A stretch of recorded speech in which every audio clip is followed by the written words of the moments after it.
Hi everybody, I'm Bree the Plant Lady, checking in with a weekly garden tour right here from my Zone 7 Central North Carolina foodscape. It's the beginning of November. Let me turn this camera around so that you can see how everything looks since we dodged our first threat of frost week before last. Well, this is not an area that I frequently showcase in the weekly tours, but I simply couldn't resist because the fall color on this forsythia is so exquisite and it has to be acknowledged. You know, sometimes people kind of dismiss forsythia because it's common, everyone grows it, blah, blah, blah. Here's the deal. It's a reliable plant that flowers its head off every spring, and I think it has extraordinary fall color. I mean, look at that dark burgundy into the yellow into the center of the plant. I just think it's really gorgeous, and I wouldn't want to be without it. Now, another plant that's really rocking and rolling in this shrub border are the perennial mums. And you can see I essentially grow these just as a ground cover, fill in the gaps in between the existing shrubs and trees. And I have a bunch of different varieties that are mixed together. And I just think they are a must-have, easy, low maintenance. They're charming. And really, I will have these blooms like really up until Thanksgiving.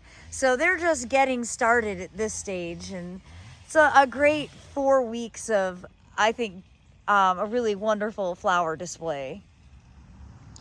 On this side of the border, you see more mums in full bloom, Salvia leucantha, and of course the berries of different species of Calicarpa. That one with the small berries is a Japanese species. This here is the Mexican beautyberry known as Calicarpa acuminata. It's really great dark berry form. And along this edge, the crimson clover, self-sowing, and then this really nice kind of bright red mum that you don't really even notice this when all of these shrubs have their foliage.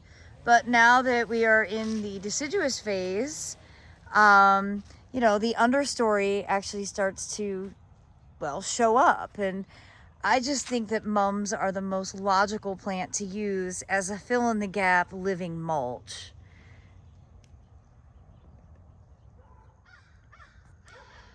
Well, I was shocked when I got home and realized we did not actually have a hard frost. I was expecting everything to be a mushy mess, and it's not.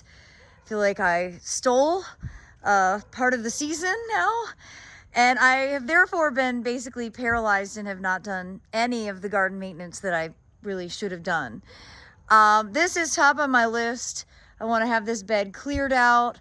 I will make a video all about the sesame. You can see the sesame is really almost beyond the stage of being harvested. I think the birds have basically stolen most of my seed. Yes, it would appear.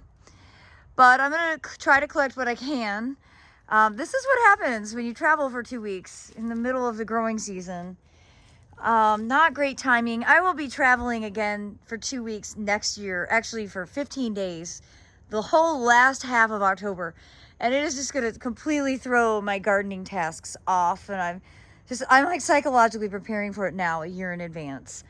But this is, I hope, by the next garden tour, this bed will be totally cleared out and we'll be having a whole different conversation about what to do in this space. Now, in contrast, across the way, this bed is not meant to be torn out. This is predominantly permanent things, shrubs, trees, perennials.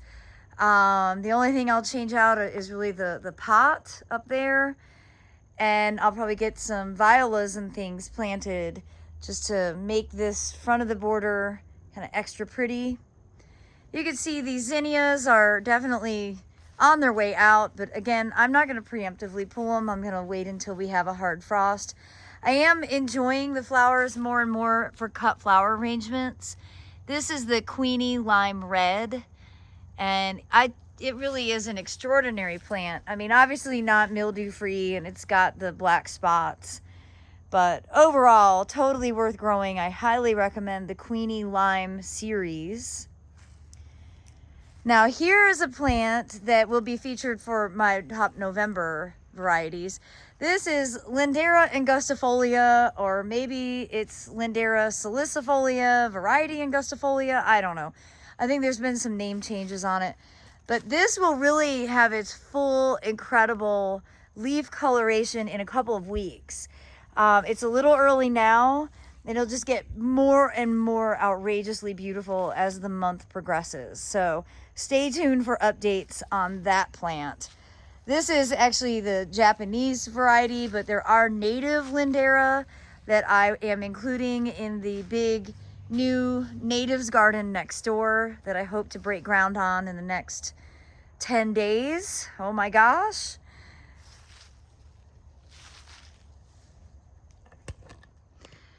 Well, my to-do list is super long, and I just need to pull the band-aid off and get started.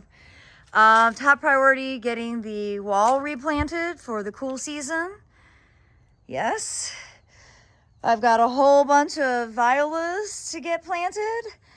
I have a pallet of plants that need to get relocated because it's really getting hard to walk into our door over here. Now that I'm home, psychologically, I can start to manage this. I have done a horrible job managing it over the last couple of weeks because I have not been here. So there has been literally no management. But I'm going to get it. I'm going to tackle it, and I'm going to take you all along for the ride. So get ready. I am going to get my gardening on. And of course, I will get all of these summer pots replanted. I have a lot of pots to replant for the cool season. And I am really enjoying this Justicia, which I, of course, did not anticipate being a hardy perennial. I would not have planted it there if I had thought it would be perennial. But not only do I love it, but the insects. I mean, there is never a moment when there aren't bees on this plant. And it's not the showiest thing that you've ever seen, for sure. There are better looking Justicias. But there is something magic about this for the pollinator activity. Of course, next to that is the Cufia micropetala, which I featured in my top 5 plants for October. Looking absolutely superb. Enjoying every moment of this border before the frost hits.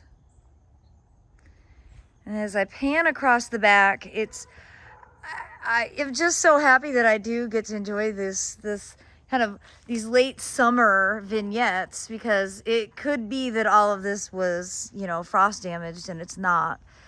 So the castor beans are still looking great. You can see the persimmon is in fall color. I've got 1 ripe fruit up there.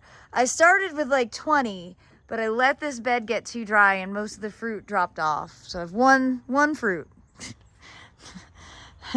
Not gonna shut down the orchards.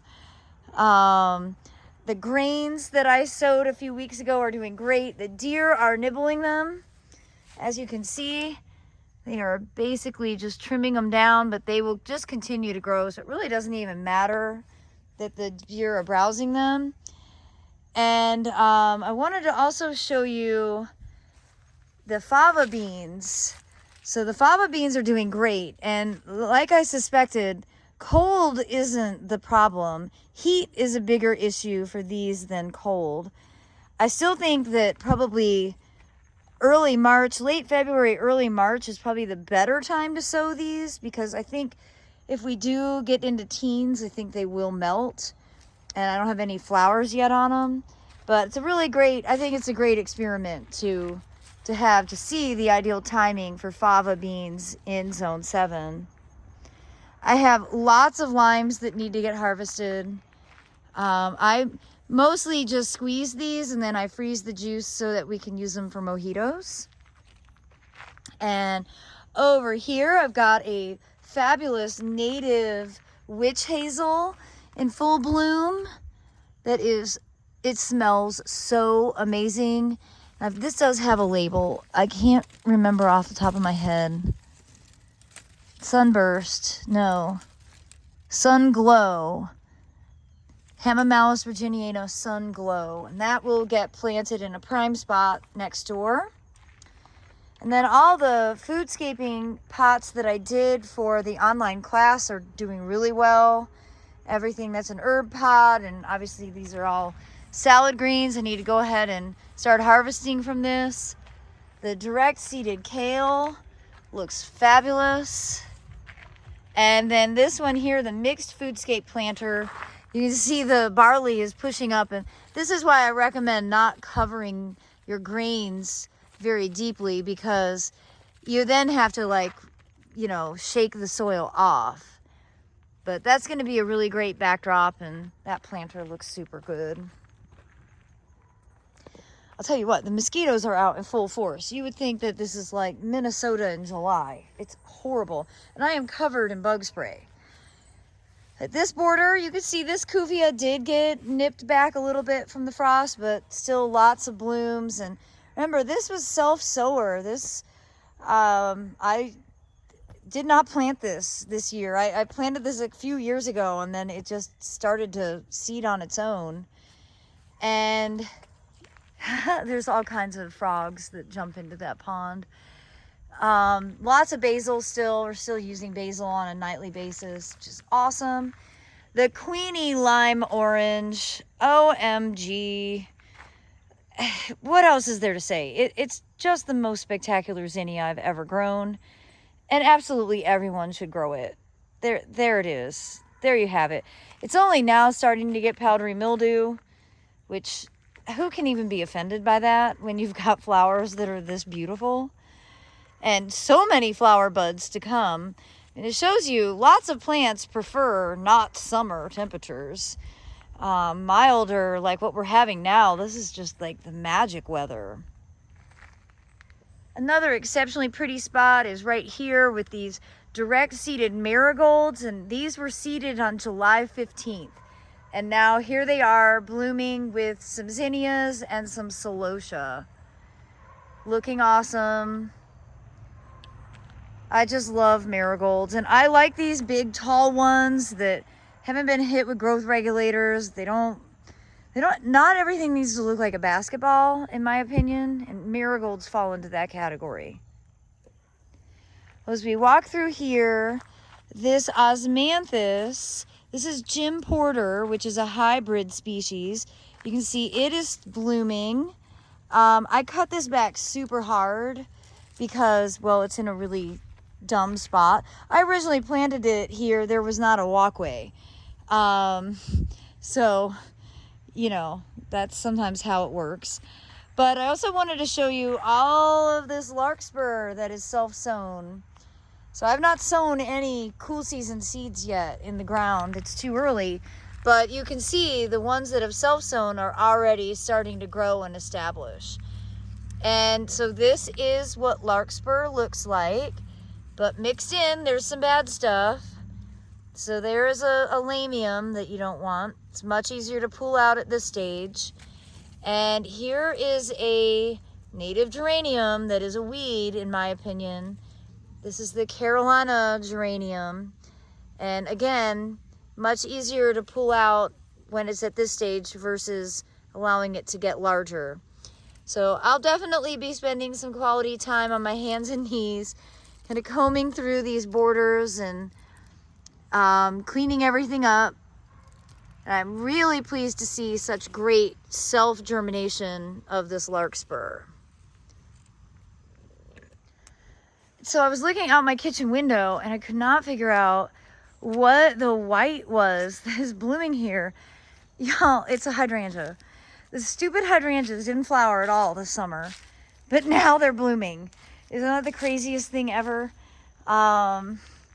So I am enjoying it now. I mean, it's quite beautiful. I think this is Fuji Waterfall or Bridesmaid or something. This is a variety that had multiple names in the trade. But yeah, it wasn't reliable for flowering this summer, but here we are. So beggars can't be choosers, right? Well, as we come along here, you see the lemongrass is getting some nice fall color. And of course the salvias just keep on blooming, and all those onions are helping protect the sweet potatoes from getting nibbled by the deer. I will be harvesting sweet potatoes soon, like any day now, literally. Everything over here, I need to water. Ooh, look at you guys. I have a bunch of cream sausage tomatoes to harvest. Hot diggity. I love having tomatoes in November. I appreciate November tomatoes so much more than I appreciate June tomatoes. Everything is, I mean, it's looking past its prime. There is no doubt about it, but I'm excited for the, next 4 to 6 weeks when I get everything transformed for the winter season. And I get a lot more sun in this area in the winter. In the summer, these borders are basically full shade. So it is exciting at this season when I can actually think about growing like broccoli and cauliflower and other things through here, because, the figs are deciduous and I'll have a better light profile. Of course, the deer have been going completely bonkers. I'm not even trying to keep up with deer browse right now, because at this stage it doesn't matter. But trust me, I'm not without my animals eating. I mean, look, they've eaten every leaf of the sweet potato vine. Definitely look out for upcoming videos where I harvest all the Treasure Island sweet potatoes. It's actually my favorite thing about Thanksgiving. We do a sweet potato tasting. Now in here, you're sort of flanked with 2 awesome shots of fall color. On this side, we've got powder blue blueberry, and on this side, we have self-sown sassafras. And the sassafras for me doesn't tend to be very long-lived. There's like a fungus in the soil that they tend to die after a few years, but I totally let them grow because I think they're a beautiful native plant. I mean, look at that coloration. You really cannot beat it. And then all of these pots are ready to be reinvented. And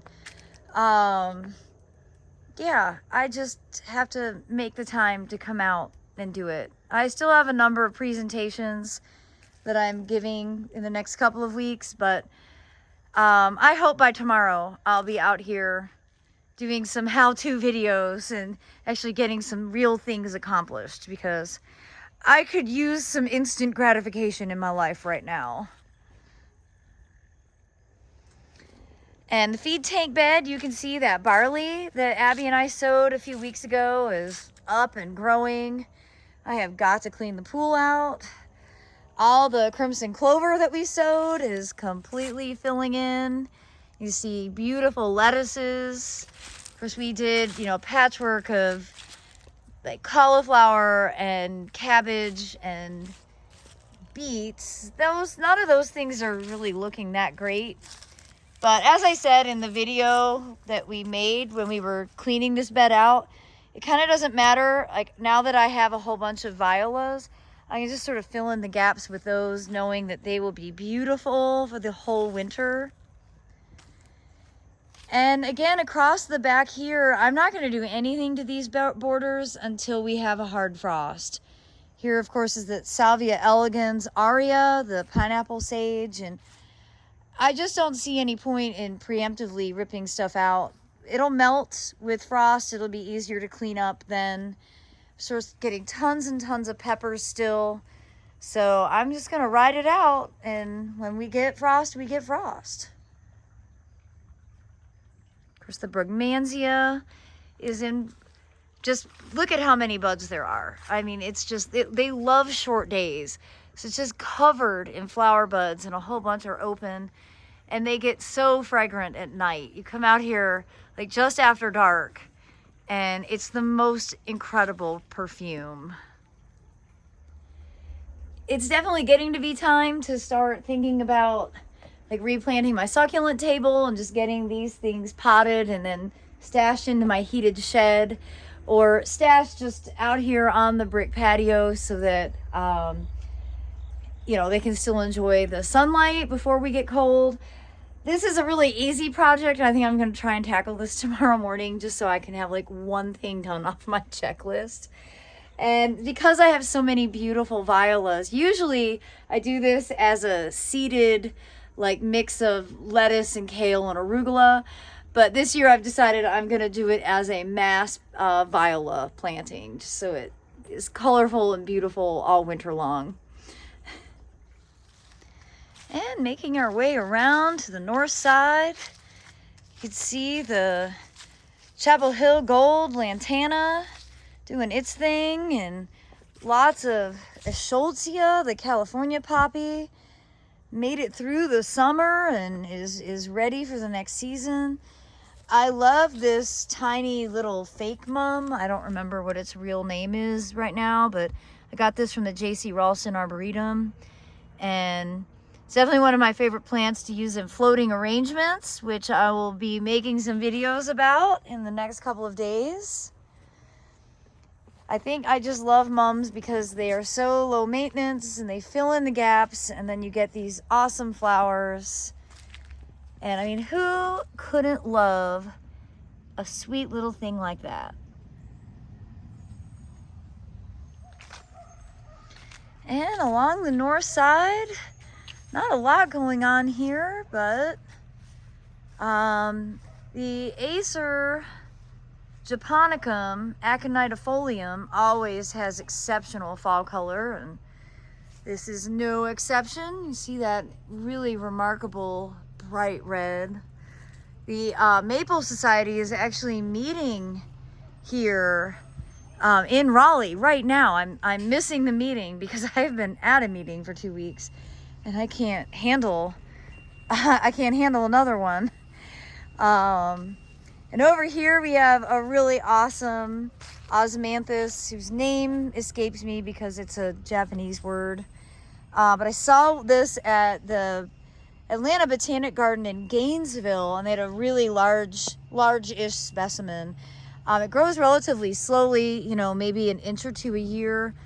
You can see really cute, tiny prickly foliage, and then of course small fragrant white flowers. I won this at a J.C. Ralston auction, and I love osmanthus in general. I try to collect all the different varieties, and super happy to have this one flowering in my collection. Well, we made it all the way around back to the front garden, and I so appreciate all of you tuning in, and I look forward to sharing more updates as the fall season progresses and as I start making big changes to tackle these gardens and get them planted for the cool season. So be sure to subscribe to the Bree the Plant Lady YouTube channel for all the regular updates. Happy gardening, everybody, and thanks so much for watching.